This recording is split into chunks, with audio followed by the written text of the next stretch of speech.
Hello, hello. Check out what we've got on test today. The Cadillac CT5 Sport. Let's get into it in a lot more detail.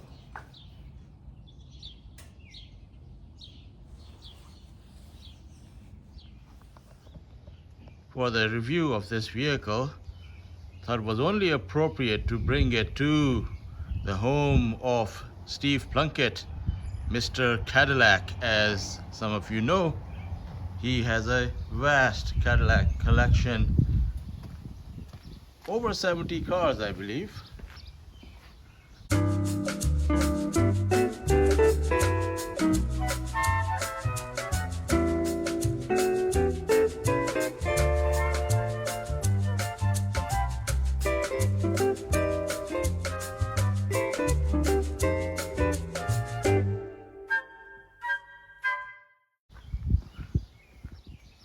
So this car here is at the right place. But is it the right car? Well, let's look into it in a lot more detail. Let's begin with styling. It's a nice enough looking car. I think the front with these giant headlights are a little too aggressive. It's not pretty from that angle. Rest of the car, it's nice enough. I do like the profile. It's a good looking vehicle from that angle. The rear 3/4 is quite nice. So yeah. Let's talk about the interior now. To get in, these door handles look like you pull on them, but no, there is a rubber pad you have to press, and that's how it opens. I'm not a big fan of these door handles, but oh well, gets the job done. All right, interior. Well, first of all, quite comfortable. Definitely, no complaints about these seats. Jump in, close the door, get the window up, and as you can see, very nice ambient lighting that I like. I also like this big TFT curved screen display. Not only a lot of information, but also very intelligently thought out. So, for instance, this instrumentation, if you want to change the look of that, you don't have to go through a menu and sub-menu and then press another button to do any of that. No, it's all right here. It says gauge, so that's what it looks like. If I press map, see, it turned into a navigation screen. If you want a real clean look, there you go. Not much distraction. Funny thing is, when you have map, you can also select map here, so you get two screens showing the same thing. Would have been cooler if they had just a bigger nav screen showing you the map, whereas both screens are showing you the same thing. I don't know if that made any sense, but yeah, that's what I'm trying to get at. Anyway, I like the gauge setup. Heads-up display. You can adjust that. Trip information. And yeah, all of this is very easy to use, and I like it a lot. Now, center screen. Easy enough to use. Home menu, fairly quick. Now, you can have a My Cadillac app on this vehicle, so you can start the car, get basic information of the status of the car on your phone by connecting your phone to the car. My Chevrolet Trax has that too. After all, that's a GM vehicle. It's a very easy to use infotainment system. Now, I like the fact that there are some hard buttons to do climate control. So, control airflow, temperature, auto. Yeah, noise of the fans. I'll turn that down. All of these are hard buttons. Down here, heated seats, cooled seats, 360 camera, hazard. Then your mode selector, so you can change different drive modes for the car. Sport is the one I like to drive in. Then auto stop start, auto hold, traction off, gear selector. It's this thing here. Press a button, back is drive, forward is reverse, and that's park. Volume control, and then their version of the iDrive, which is actually pretty good to use. No complaints about that.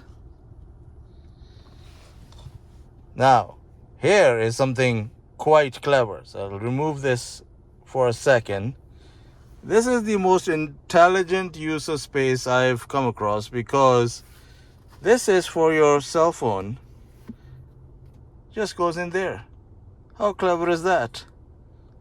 Because I'm typically fumbling to find space to put my phone. I usually end up putting it on the cup holder, but here it's the perfect spot for it. And if you want to charge your phone, well, there you go. Your wireless charger is there. It's a little cubby hole to put things in. That's all very good. Another cool feature is this rear view mirror, which at the flick of a switch becomes a camera mirror. It's quite useful this way. However, not everything about this interior is very good. Let's get into some of those details. So one thing I'm not a big fan of in regards to this vehicle is the driving position. Generally it's fine. Like, I can get the seat to adjust correctly. I'm sitting the way I want to against the pedals.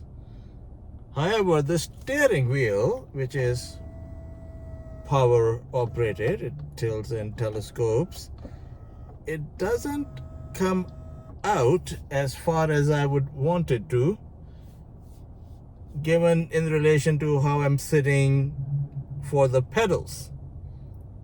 It's not too big a problem, but it's not ideal either. I would have preferred if this wheel came out another inch and a half would have helped. So yeah, so the driving position is a little compromised. I've gotten used to it, but sometimes things like this, you don't want to get used to them. You just wish the driving position was better.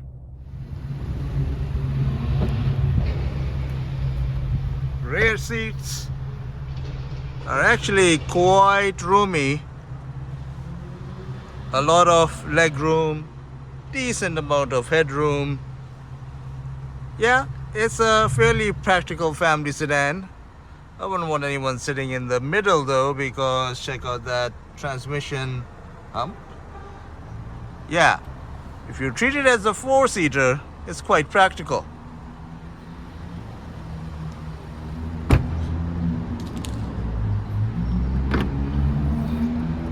Also has a fairly large trunk, and the rear seats do fold down. But like that Kia recently. I wish the top side of the trunk was fully covered. Yeah. Let's look at the engine, shall we? Good gas struts, and yeah, there it is. This being the Sport has the smallest engine available in the CT5, a 2-liter twin-scroll turbocharged unit. This four-cylinder lump produces 237 horsepower and 258 pounds-feet of torque. All that power is routed to just the rear wheels via a 10-speed automatic transmission. As all car enthusiasts know, there are much more exciting engines you can get in the CT5. So if it's thrills you're after, this is not the one you'd go for.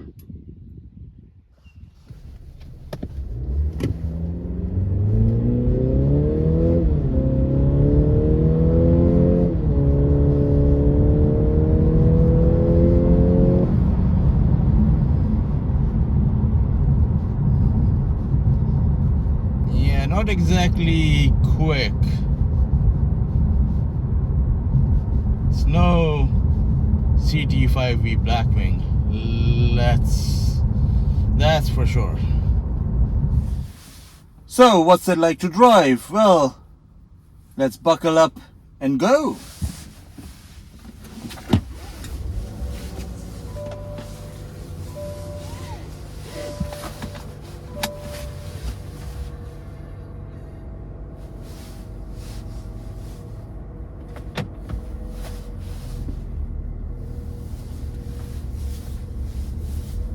Bit of a chilly morning, so I'll turn up the heated seat and the heated steering wheel. These are crucial features for vehicles in Canada. We're almost in June and it's still cold. Okay, driving impressions. It's quite comfortable, as you would expect from a Cadillac. So if you liked old school Cadillacs for their soft ride, you'd be quite alright with this one. Look, corners coming up. Well, it's not that sharp of a corner, but I can tell you from experience living with this car for the last couple of days, it's not the sharpest handling car. The steering, I feel, is a bit lazier than I would like it to be. The front end doesn't bite in as hard, but I guess the setup on this car is more comfort. But if that's the case, why do they call it Sport? It's the CT5 Sport. Should have been a sportier setup. Let's talk about the steering wheel. It's quite large.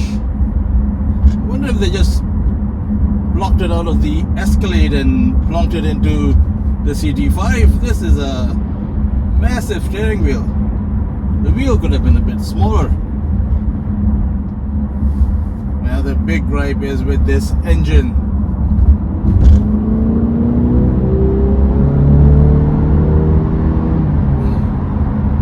This 2-liter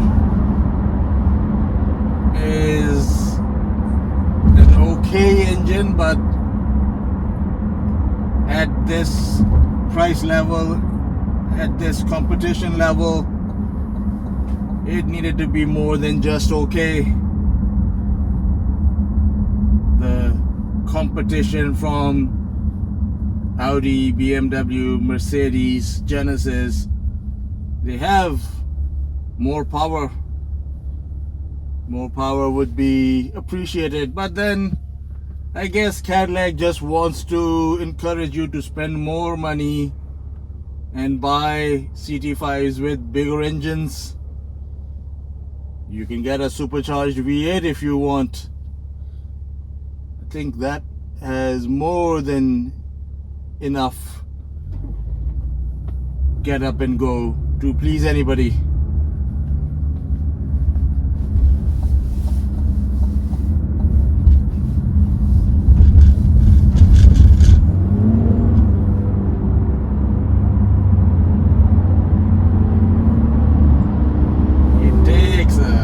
To get moving. Lot of encouragement.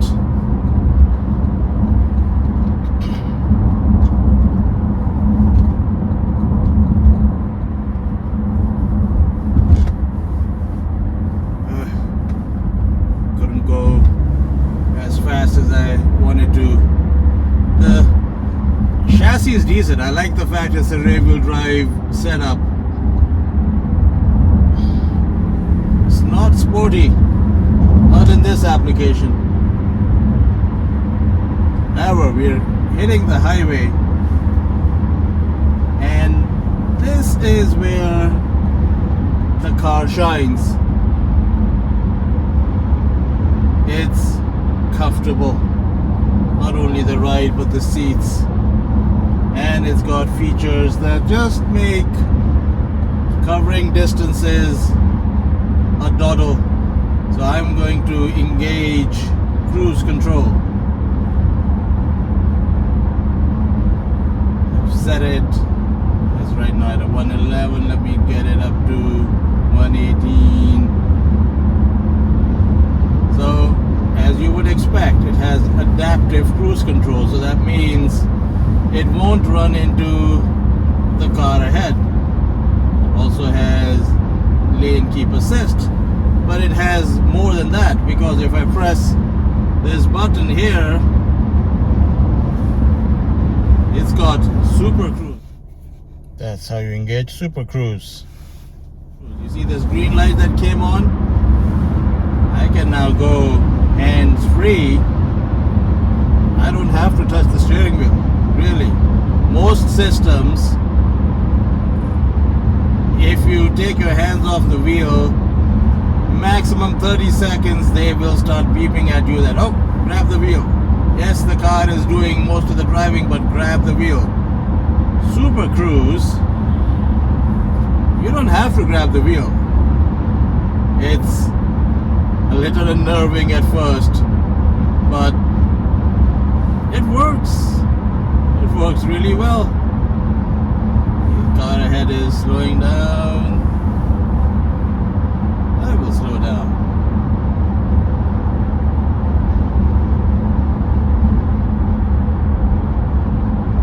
The car is slowing down because there's a police officer sitting there.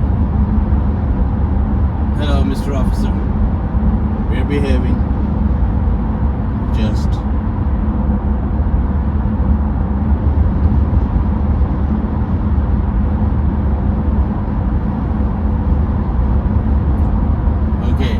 If I want to overtake this vehicle, I just indicate, and the car is going to do the lane change itself.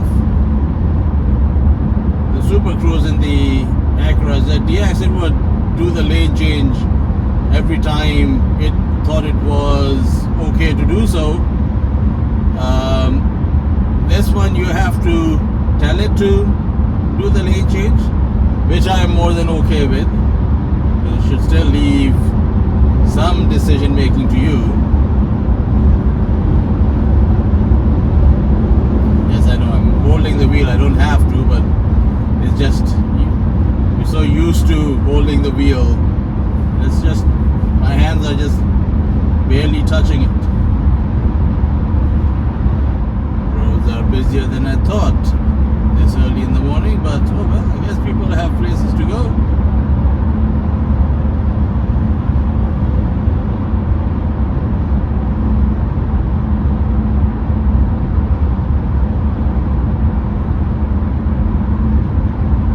Now I will signal and it will change lanes again.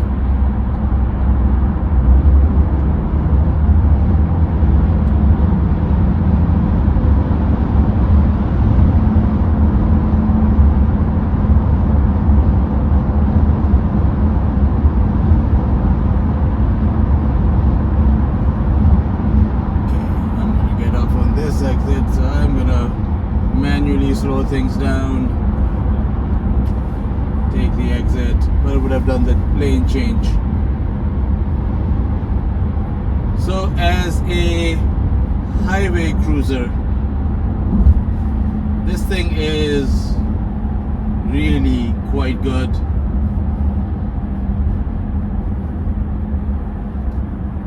So if you do a lot of driving,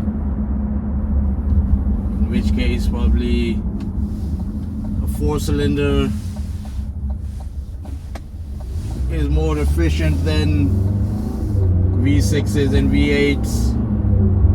You just want to cover distance, this would do the job quite well.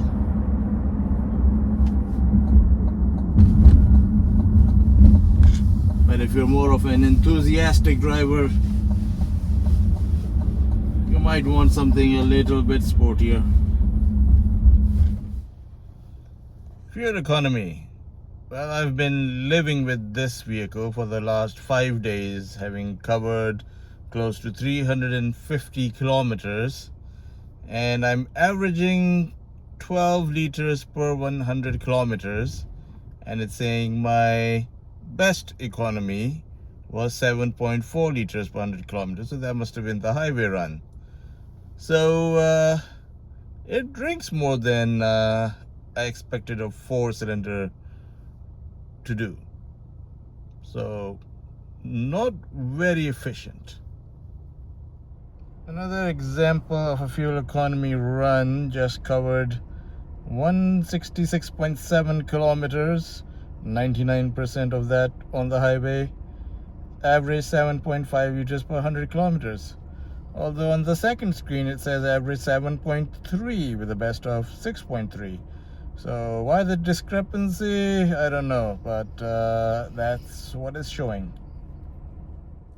Let's talk about price.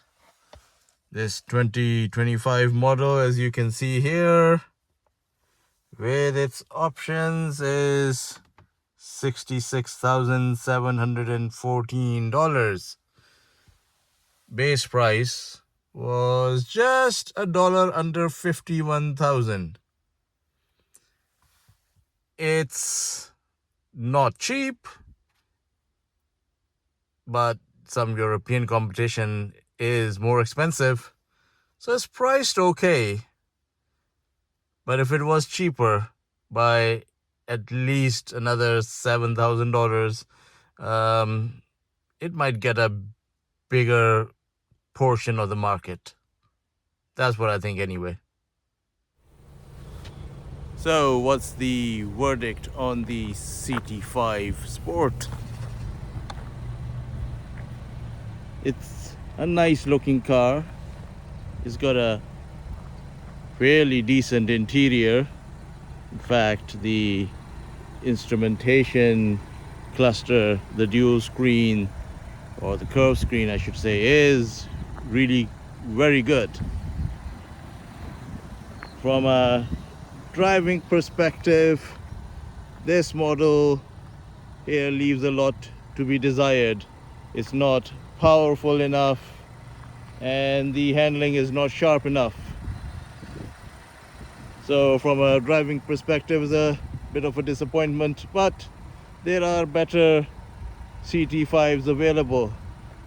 You might have to spend nearly twice as much as this example, but you can have a monster CT5 called the V Blackwing. As this one sits, I think I'll pass. Thank you so much for watching. Please do like and subscribe. Thank you.